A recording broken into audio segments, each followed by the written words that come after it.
Nós vamos ler vários textos em sequência para a gente compreender o assunto desta manhã. O primeiro texto que nós vamos ler está no livro de Êxodo. E você pode abrir então a sua Bíblia no capítulo 25, verso 22.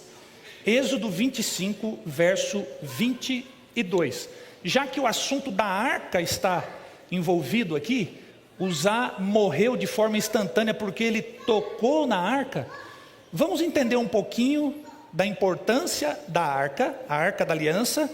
Nela ficavam as tábuas dos 10 mandamentos, também posteriormente ali o pote, o pote do maná, que eles escolheram naquela ocasião, e depois a vara de Arão que floresceu, era o conteúdo naquela arca. Você conhece a história, tinha ali 2 anjos de ouro colocados sobre ela. Você conhece a história da arca, foi nessa arca que Uzá tocou e por isso que ele morreu. Mas vamos entender então um pouquinho da importância da arca e o caminho que a arca percorreu até chegar na história de Uzá, que nós vamos ler daqui a pouquinho, certo? Então, Êxodo 25, verso 22. Deus falando para Moisés, e ele disse assim, ali virei a ti, e de cima do propiciatório, do meio dos 2 querubins que estão sobre a arca do testemunho, falarei contigo acerca de tudo o que eu te ordenar para os filhos de Israel. Então Deus pediu para que aquela arca, aquela caixa de madeira especial fosse construída, porque ali Deus se manifestaria. Ela era a representação não, mas ela era o símbolo da presença de Deus. Deus se manifestaria ali para comunicar a sua vontade, as suas orientações para o seu povo. Então, arca, guarda isso no seu coração, símbolo da presença de Deus. Só que aconteceu, com o passar da história, muitas coisas envolvendo a arca da aliança. E uma delas, e agora eu convido você para ir para o primeiro livro de Samuel, 1 Samuel capítulo 4, verso 17, nós vamos encontrar um episódio aqui interessante, triste, mas que vai nos ajudar a entender aquilo que aconteceu com Uzá. 1 Samuel capítulo 4, você vai ler comigo o verso 17. Nesse período, Eli era um juiz em Israel. E os seus filhos eram os cuidadores, os sacerdotes ali do templo. Só que havia um distanciamento muito grande de Deus nesse momento. E eles foram guerrear contra os filisteus. Você conhece a história, só estou ajudando você a relembrar. Você que está em casa lembra disso também.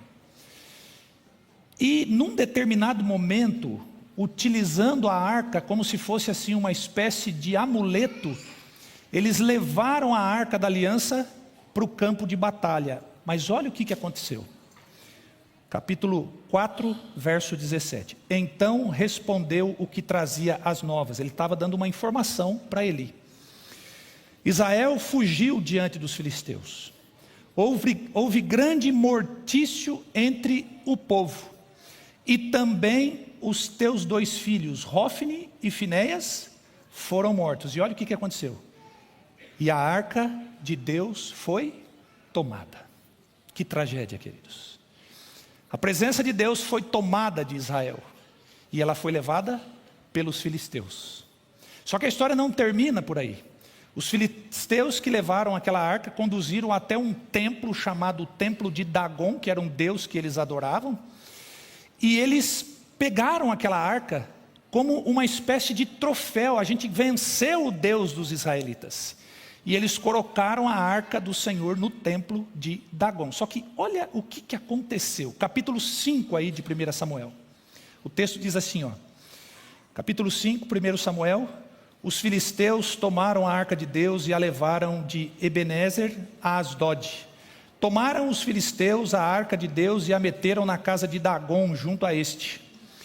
Levantando-se, porém, de madrugada os de Asdod, no dia seguinte, eis que estava caído Dagon.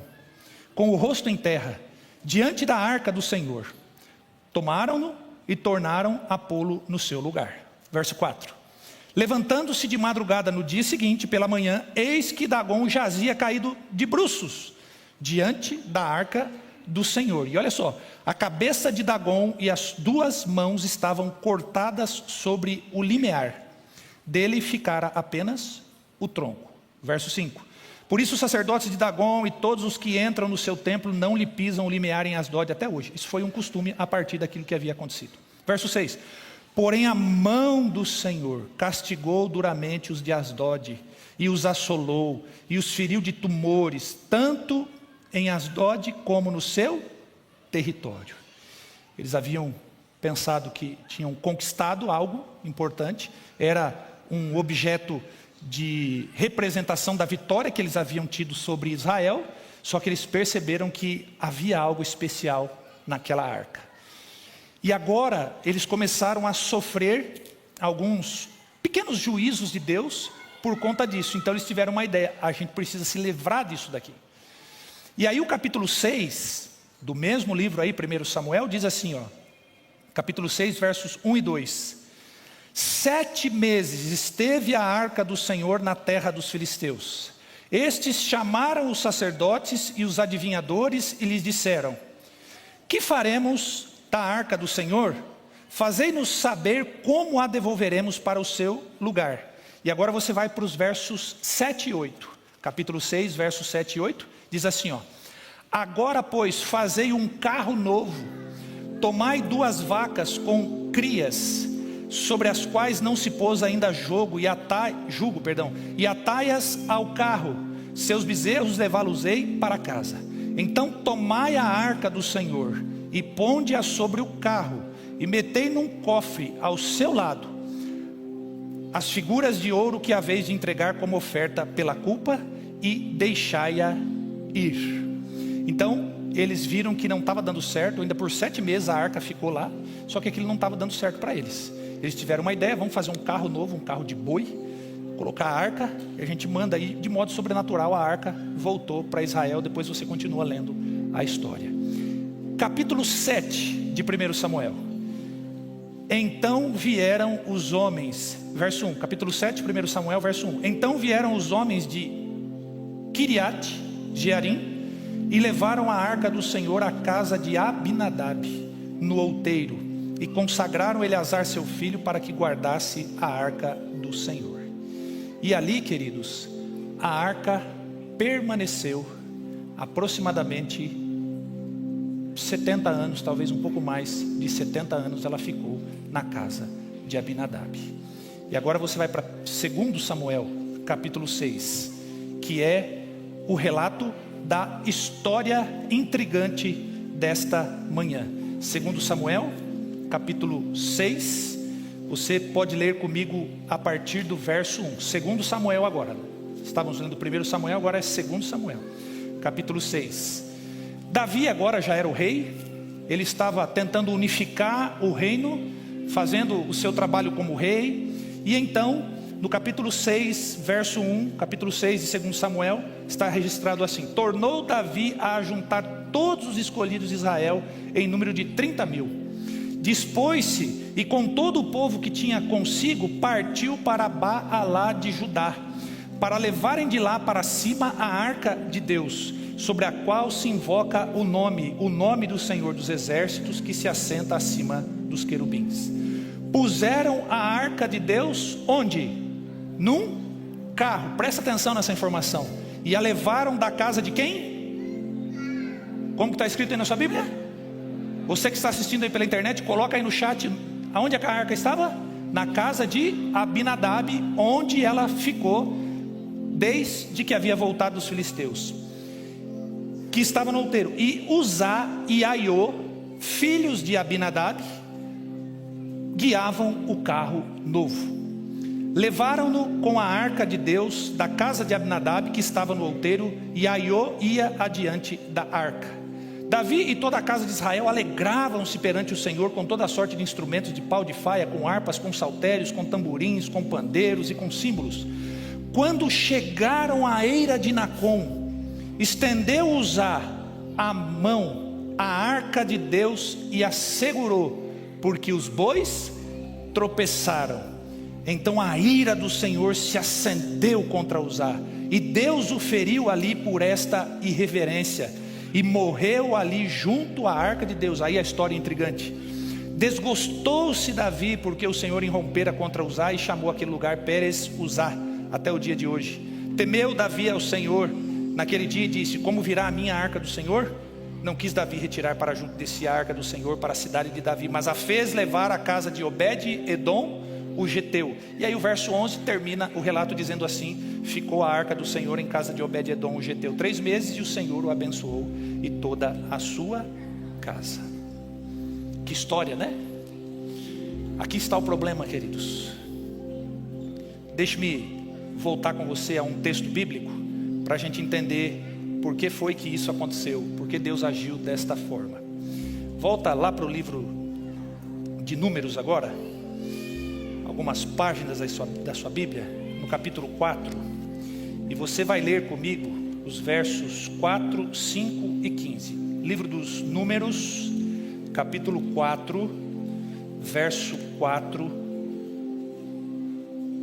diz assim, Números, capítulo 4, verso 4. Este é o serviço dos filhos de Coate, na tenda da congregação, nas coisas santíssimas. Quando partir o arraial, Arão e seus filhos virão e tirarão o véu de cobrir, e com ele cobrirão a arca do testemunho, a arca da aliança. Agora vai para o verso 15, e ele diz assim, havendo pois Arão e seus filhos, ao partir o arraial, acabado de cobrir o santuário e todos os móveis dele, então os filhos de Coate virão levá-lo, mas nas coisas santas não tocarão, para que não morram. São estas as coisas da tenda da congregação que os filhos de Coate devem levar. Vamos pensar algumas coisas aqui, queridos, porque o problema começou justamente aqui. Aqueles homens a quem foi designado levar a arca da casa de Abinadab para onde Davi escolheu, para a casa de Davi, para o lugar que ele havia preparado, eram pessoas tementes a Deus, eram pessoas que conheciam o Deus de Israel. E se há uma coisa que Deus deixou muito clara, a gente acabou de ler, é a maneira que a arca devia ser transportada, e que ela não podia ser tocada, porque Deus deixou escrito que eles, se tocassem na arca, eles iriam morrer. Não era para tocar nas coisas santas, nas coisas sagradas. Aquilo que Deus chamou de santo é santo, queridos. Não esqueça disso. O que Deus chamou de santo, o que Deus separou para ele é santo e continua sendo santo, não importa a passagem do tempo. Daqui a pouco eu volto nesse aspecto aqui. Só que é interessante pensar que, de alguma forma, os filisteus tocaram na arca. E a Bíblia em nenhum momento diz assim que um filisteu morreu por tocar na arca. Você percebeu isso? Você pode ler a história, você conhece a história. Eles não morreram. Por que não? Porque eles não sabiam que não podia tocar na arca. Mas o povo de Israel sabia que não podia tocar na arca. Eles foram amaldiçoados. Deus manifestou juízo entre os filisteus? Sim. Para quê? Para mostrar que o Dagon deles lá não tinha capacidade nenhuma. Se a arca estava lá é porque Deus permitiu que ela estivesse lá. Mas Dagon não tinha capacidade nenhuma para vencer o Deus verdadeiro, até porque Dagon não existia. Era apenas uma imaginação da cabeça daquele povo. Você consegue entender a misericórdia de Deus? Nem sempre Deus age da mesma forma com as pessoas, porque as pessoas nem sempre sabem tudo sobre Deus. Às vezes a gente fica acusando os outros aí fora e se colocando como nós somos melhores do que eles, queridos. Deus ama essas pessoas também como nós. E Deus quer salvar essas pessoas como Ele quer nos salvar. Só que tem uma coisa. Quando a gente sabe de determinada coisa, a gente precisa se valer dessa informação. Porque nós não podemos ser tomados por inocente ao praticar algo que Deus já disse que não podia ser feito. E isso aconteceu. O que os israelitas fizeram aqui? Eles quiseram imitar os pagãos, queridos. Eles perceberam que de forma extraordinária e miraculosa, aquelas 2 vacas com cria, você sabe que um cachorrinho com cria, uma vaca com bezerro, Não sei se você já lidou com isso, eu já lidei. Eles vêm para cima da gente para defender a cria. Mas aquelas 2 vacas foram colocadas naquele carro de boi dos filisteus, e a Bíblia diz, se você continuar lendo a história, elas foram mugindo, berrando, e os bezerros ficaram para trás, mas elas foram conduzidas pelo anjo do Senhor até que a arca chegou lá. Acho que os israelitas olharam para aqui e falaram: olha que interessante, vamos imitar o jeito deles, porque acho que foi assim que Deus trouxe, então Deus quer que a gente faça dessa forma. E aqui, queridos, tem a primeira lição da história intrigante para nós tirarmos nesta manhã. Eles imitaram, queridos, o jeito pagão de tratar as coisas de Deus. Deus aceitou o jeito pagão que eles trataram? Sim, porque era o conhecimento que eles tinham. Mas você não é pagão. Você sabe o que Deus espera de você e o que Ele deixou registrado na sua palavra.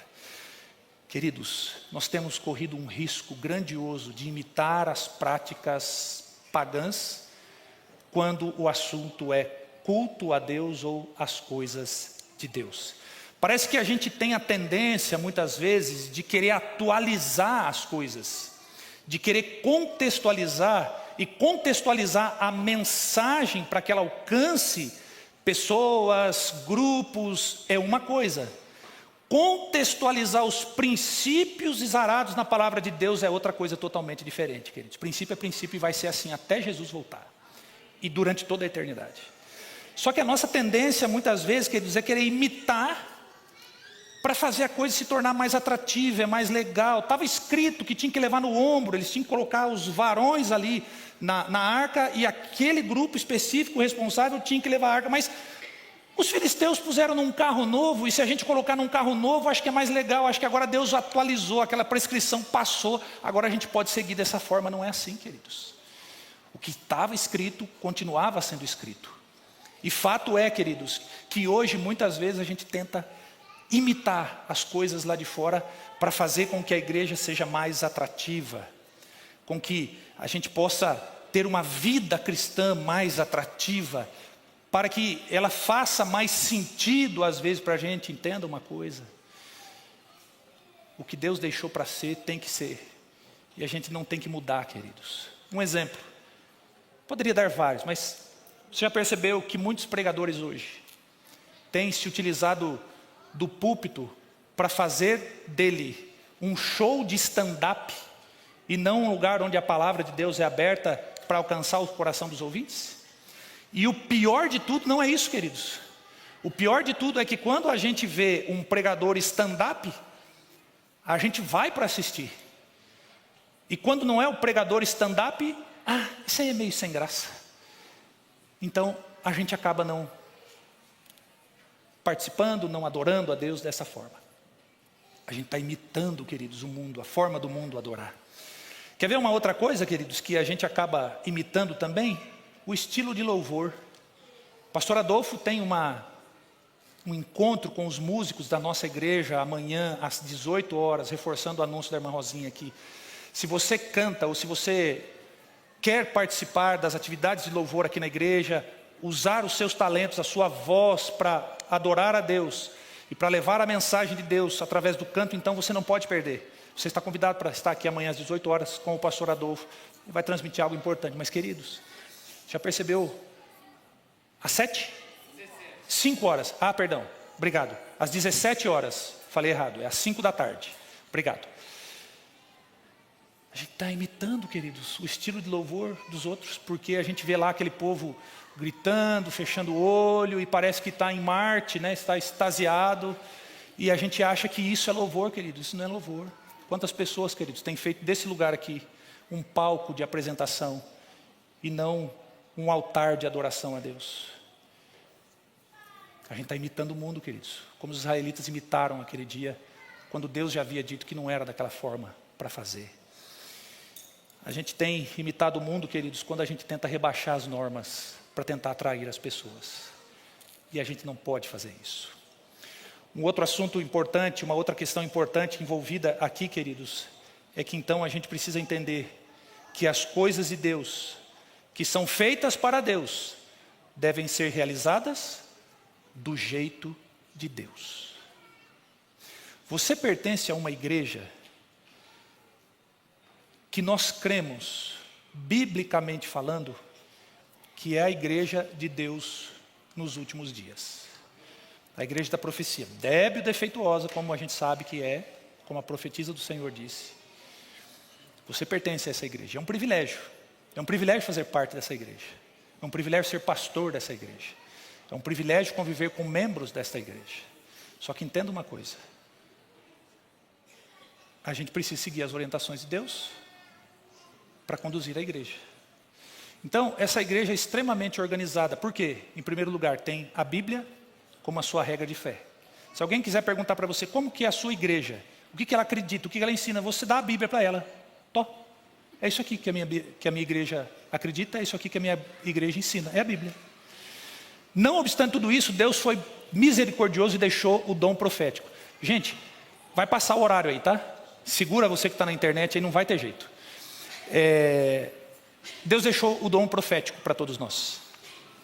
E além disso, seguindo então a orientação bíblica, o dom profético, nós temos o nosso manual da igreja, nós temos as orientações todas.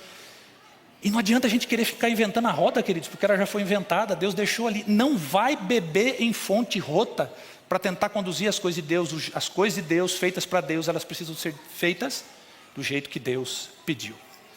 Um outro ponto, e aí eu vou caminhando aqui para reflexão, uma outra lição que nós precisamos tirar aqui dessa história, queridos, é o tocar naquilo que é santo, como Uzá tocou. Aproximadamente 70 anos a casa ficou, melhor, a arca ficou na casa de Abinadab. E a Bíblia nos diz ali que Uzá e Aiô eram filhos de Abinadab. Talvez não filhos no primeiro grau, talvez netos. Alguns estudiosos concordam que talvez eles não eram filho mesmo, mas a Bíblia usa essa expressão de netos, por exemplo, serem chamados de filho. 70 anos, queridos, aproximadamente. Sabe o que isso significa? Que muito provavelmente eles cresceram na casa do avô. Que neto que não gosta de ir na casa do avô, né? Lá pode tudo, lá tem doce, lá tem um monte de coisa que a mãe e o pai não deixam fazer, o avô deixa, dá uma estragada, depois leva para casa do pai, o pai conserta, não é assim? Imagina Aiô e Uzá, criança, lá na casa do Abinadab, e a arca estava lá, durante todo esse período. E queridos, você sabe que algumas coisas acontecem, possivelmente aconteceram com eles, que acontece conosco. Você já percebeu que com o passar do tempo, algumas coisas que nós tínhamos uma reverência maior, assim, um respeito maior, assim, uma admiração, parece que com o passar do tempo aquilo já não vai tendo tanto sentido, tanto significado, parece que não é tudo aquilo que a gente imaginava. Já pensou nisso? Já parou para pensar nisso? Eu tinha um negócio com um pastor de igreja. Pastor, olha o pastor. Hoje eu sou pastor. Eu falei, nossa, parece que não é tanto assim.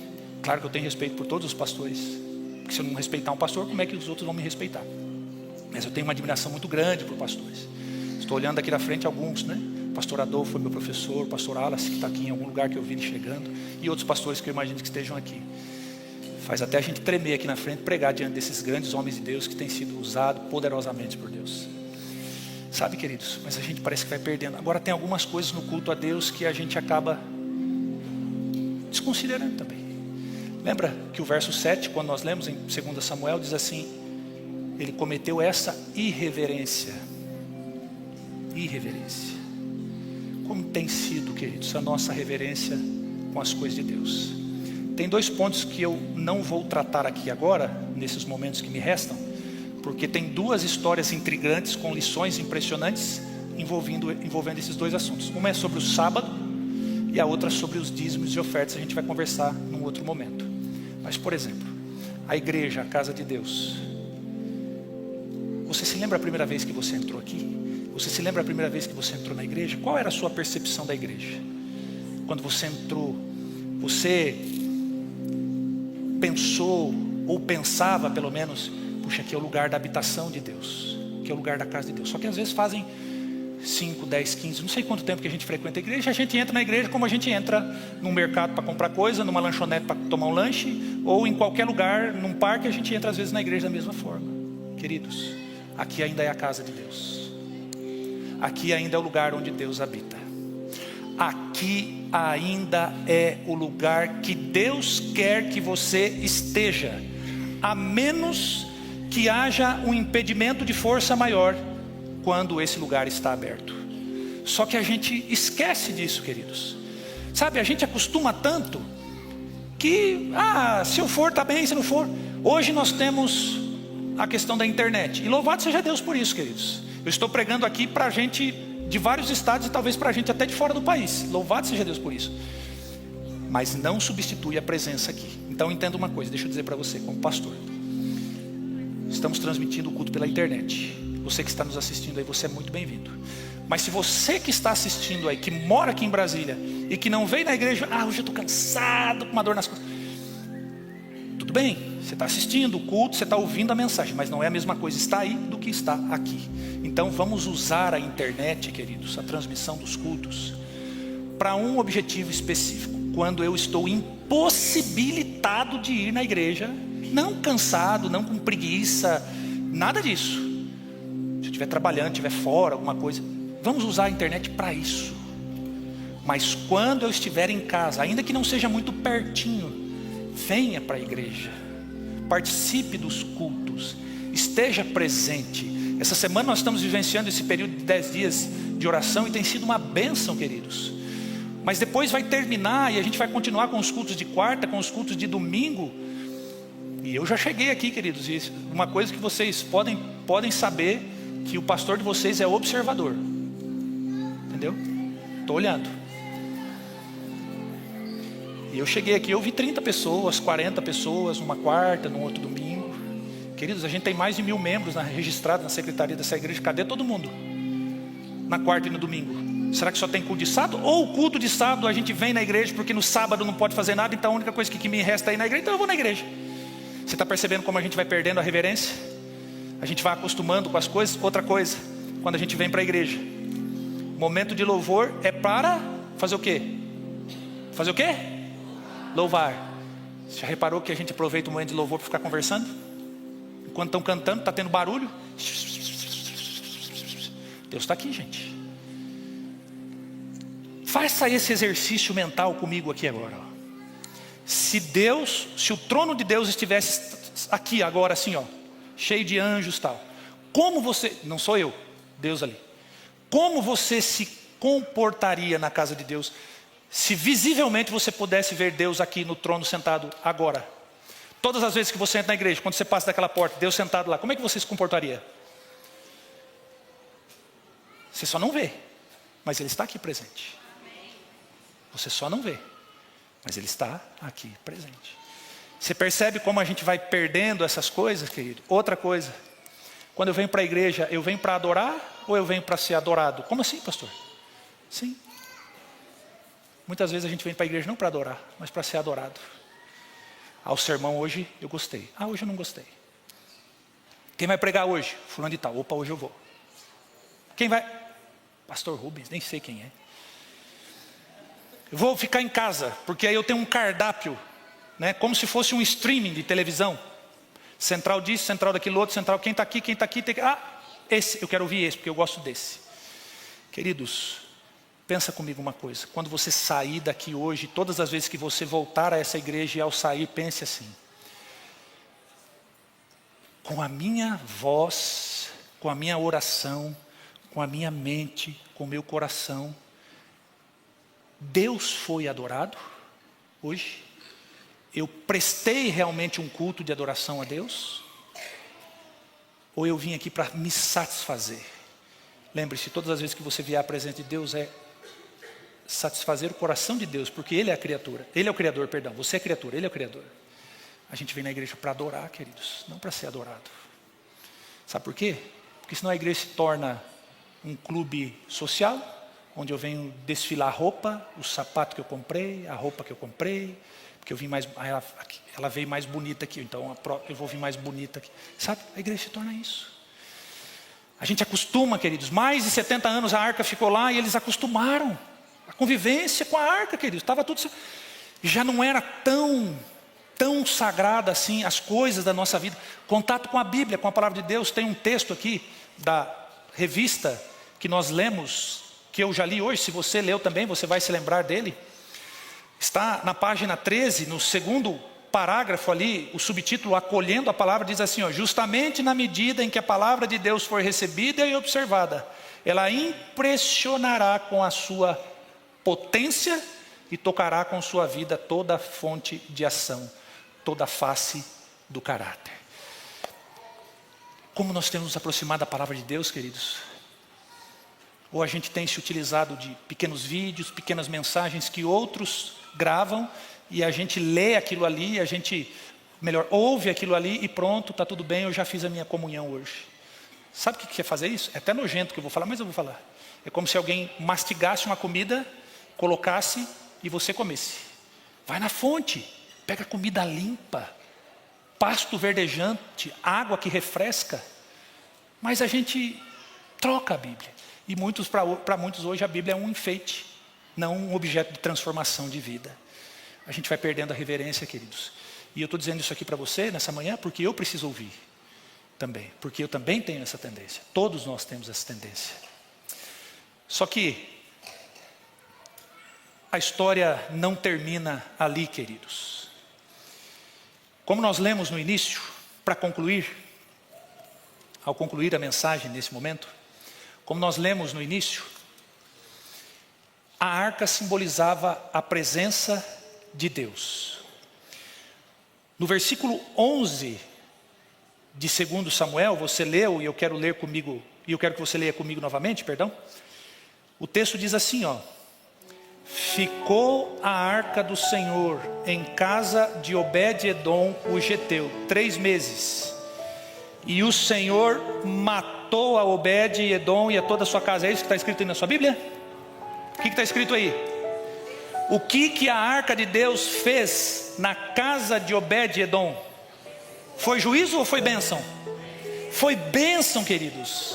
A arca de Deus, as coisas santas de Deus, a presença de Deus é para ser bênção na sua vida e não juízo, queridos.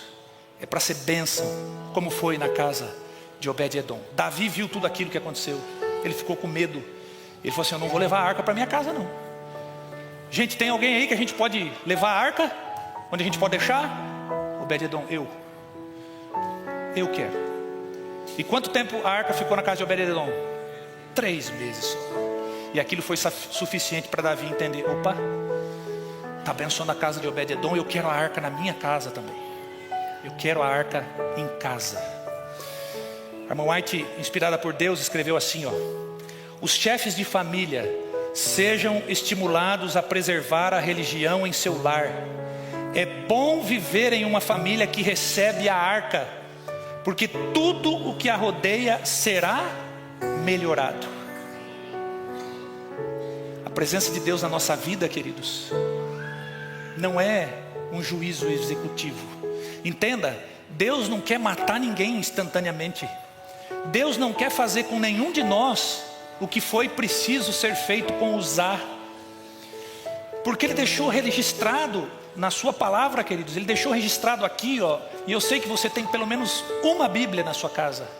Ele deixou registrado aqui para todos nós qual é a vontade dEle para a nossa vida, qual é o desejo, o sonho dEle para todos nós. Ele deixou aqui tudo registrado, escrito assim, olha, faz assim que dá certo. Não é porque eu sou caprichoso, porque eu sou orgulhoso, porque eu sou egoísta, é o meu jeito ou não. Não é por isso, queridos. É porque Ele criou você. É porque Ele sabe como você precisa viver. Ele sabe como as coisas dão certo na sua vida se você segue aquilo que Ele deixou registrado na sua palavra. Obed-edom viu tudo aquilo e ele sabia que aquele não era o jeito natural de Deus. Ele sabia que não era assim que Deus agia, queridos. Ele só agiu dessa forma porque ele precisava ensinar algo. E aquilo que foi ensinado lá no passado está sendo ensinado para todos nós hoje. A arca é para ser uma bênção. Há um salmo na Bíblia, o Salmo 91, que ele diz assim, que aquele que habita no esconderijo do Altíssimo descansa à sombra do Onipotente. É assim que Deus quer se manifestar na sua vida. É assim que Deus quer viver na sua vida e que você e eu precisamos desejar viver na presença de Deus também. Deus cuida de nós, Ele é um refúgio, queridos. A gente precisa levar a arca para casa, a gente precisa levar a arca para a escola, a gente precisa levar a arca para o trabalho, a gente precisa levar a arca para os nossos momentos de diversão, porque ela simboliza a presença de Deus, o senso da presença de Deus na nossa vida, queridos. Deus ama você, Deus cuida de você, mas Ele é Deus. Não queira tratar Deus como um qualquer, queridos, porque Ele não é. Não queira tratar as coisas de Deus como qualquer coisa, porque as coisas de Deus não são quaisquer coisas. Elas são santas. A sua igreja é santa. Esse lugar é santo. Tira a sandália dos pés. Os dízimos são santos. As ofertas, o sábado, depois a gente vai tratar sobre isso. A palavra de Deus é santa, queridos. Deus quer ser o seu refúgio. Quantos querem levar a arca de Deus para a sua casa nesta manhã? Quantos querem fazer de Deus o seu refúgio? Exatamente sobre este refúgio que Deus é para todos nós, que o quarteto vai cantar nesse momento.